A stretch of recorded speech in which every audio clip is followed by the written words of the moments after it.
আসসালামু আলাইকুম, welcome to Salma's kitchen. আজকে আমি মাছের খুবই সহজ একটা রেসিপি শেয়ার করব, যেটা রান্না করা খুবই সহজ কিন্তু খেতে অনেক মজা। রেসিপিটা তৈরি করতে এখানে আমি নিয়েছি 2 কাপ পরিমাণ মাছের টুকরো। মাছগুলোকে আমি ছোট ছোট টুকরো করে কেটে নিয়েছি। একটা মাছের পিসকে আমি 4 টুকরো করে এভাবে কেটে নিয়েছি, ছোট করে কেটে নিয়েছি। এই রেসিপিতে এরকম ছোট করে কেটে নিলে খেতে বেশি ভালো হয়। এখন একটা মিক্সিং বোলের মধ্যে নিয়ে নিব প্রথমে টুকরো করে ধুয়ে কেটে রাখা মাছ। এখানে আমি শোল মাছ ব্যবহার করেছি, আপনারা চাইলে যে কোনো ধরনের মাছ এভাবে টুকরো করেই রান্নাটা করতে পারবেন। এর মধ্যে দিয়ে দিব স্বাদ মতো লবণ। আমি আমার স্বাদ মতো আধা চা চামচ পরিমাণ দিলাম। সেই সাথে দিয়ে দিব আধা চা চামচ পরিমাণ লাল মরিচের গুঁড়া। ঝালটাও যার যার স্বাদ অনুযায়ী দিয়ে দিতে পারবেন। সেই সাথে যোগ করব আধা চা চামচ পরিমাণ হলুদের গুঁড়া, 1 চা চামচ পরিমাণ ধনিয়ার গুঁড়া, আধা চা চামচ পরিমাণ জিরার গুঁড়া, আধা চা চামচ পরিমাণ আদা বাটা এবং 1 চা চামচ পরিমাণ রসুন বাটা। 2 কাপ পরিমাণ মাছের জন্য আমি আদা রসুন বাটার এই পরিমাণটাই দিলাম। সেই সাথে দিয়ে দিব 5-6টি চিড়ে নেওয়া কাঁচা মরিচ।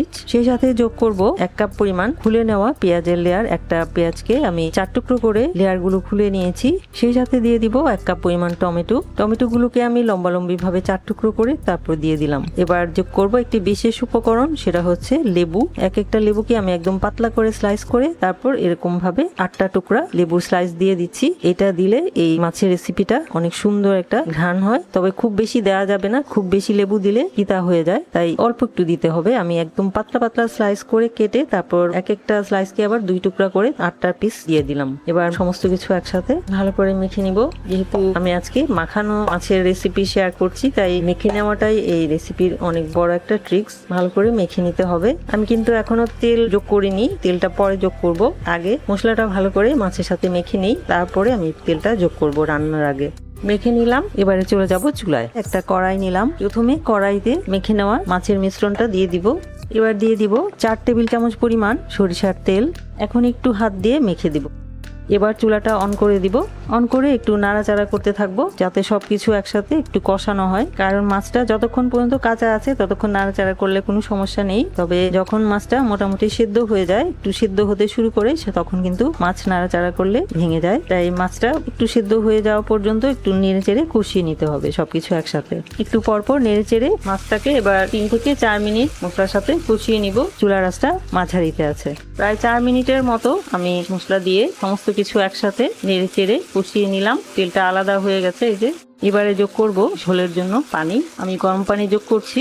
দিয়ে দিলাম 1 কাপ আর 1/4 কাপ পরিমাণ পানি। খুব বেশি পানি দেওয়ার দরকার নেই, কারণ তরকারিটা একটু মাখা মাখা হবে। এ পর্যায়ে একটু লবণটা চেখে দেখতে হবে ঠিক আছে কিনা। যদি ঠিক থাকে তাহলে লবণ যোগ করার দরকার নেই, আর যদি একটু প্রয়োজন হয় লবণ যোগ করে নিতে পারেন। আমি আর একটু লবণ যোগ করছি। নেড়ে চেড়ে দিব।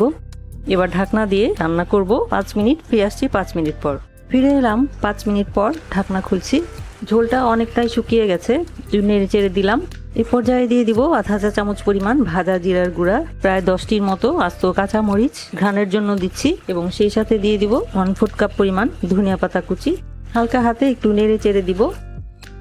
এবার ঢাকনা দিয়ে রান্না করব 2 মিনিট। ফিরে আসছি 2 মিনিট পর। ফিরে এলাম 2 মিনিট পর। ঢাকনা তুলে নিচ্ছি।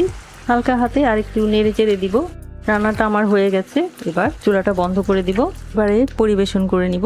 তৈরি হয়ে গেল খুবই সহজভাবে খুবই মজার একটা মাছের রেসিপি। আপনারা চাইলে এভাবে একটু ভিন্ন স্বাদের একদম সহজ করে এই রেসিপিটা ট্রাই করে দেখতে পারেন। যে কোনো মাছ দিয়ে তৈরি করা যাবে, আর খেতে খুবই অসাধারণ। রান্নাটাও ঝামেলা কম।